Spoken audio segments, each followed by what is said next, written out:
Why do you think we have seen this kind of volatility with bond yields and with tech stocks?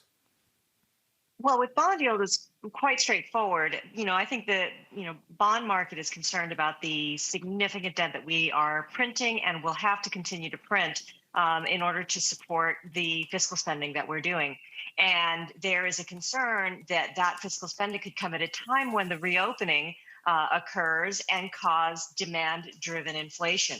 Now, look, we think that we're already seeing signs of inflation, and most economists are expecting somewhere around 2.9% inflation in the second quarter, which is, we should find that this is in this quarter now. We should find that out in 3 months.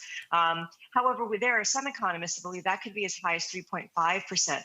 Partially because we have commodity prices that have gone up because of COVID-related shortages in supply in the last quarter of last year. You also have base effects. I mean, Q1 a year ago was very weak. And so the comparison is going to look like we have a lot of inflation as well. And all of those factors will create inflation. But it doesn't, what it does for the bond markets is as yields go up and dividend yields have been falling for the last 12 months because the stock market has been so strong.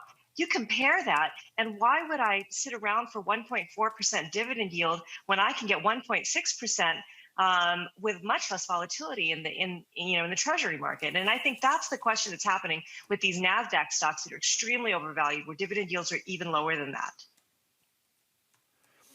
All right, so there's a lot. We know there's what, $4.5 to $5 trillion in cold hard cash sloshing around the global market. We know a lot of that is going to go into so-called risk assets. Small caps have done well as well. Do you think on a macro level, I'm not saying all the stocks, Gina, but on a macro level, that we have seen perhaps the easy ride, big tech, buy the QQQ, that's over. It is about actually doing work, picking stocks. That's going to be the winner in 2021. Yes, I absolutely believe that. I think that we're already seeing it. When you look at the value, everybody talks about the fact that value is outperforming. But in fact, we're in the middle of a reopening, and people are actually looking for growth at a reasonable price. I think this will be more of a GARPy recovery than just pure value. But stock picking right now is the way to go. In fact, Institutional Investor just came out with a survey saying that hedge funds, which are just, the redheaded stepchild of the markets for the last decade, are starting to garner quite a bit of interest by institutional investors because this is going to be a stock picker's paradise. Yeah, and where do you think that we should be picking stocks? Is it small caps? Is it oil stocks? Is it, sort of boring cyclicals that we haven't talked about for, like a decade?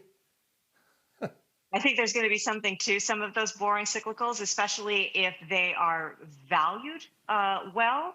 Energy stocks are just one where the dividend yield is so high because they've just been so out of favor.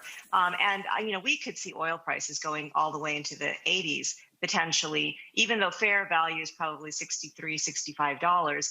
You're still looking at, quite a bit of pent-up demand and OPEC cutting supply at the same time. So I think that there's a lot of room for some of these. Some of the areas that you think are overvalued, like some segments of tech, may actually still have good growth in 2021. So you don't want to throw the baby out with the bathwater either. And that's why I'm saying that it's individual stock names, not just sector, ETF, broad market picking.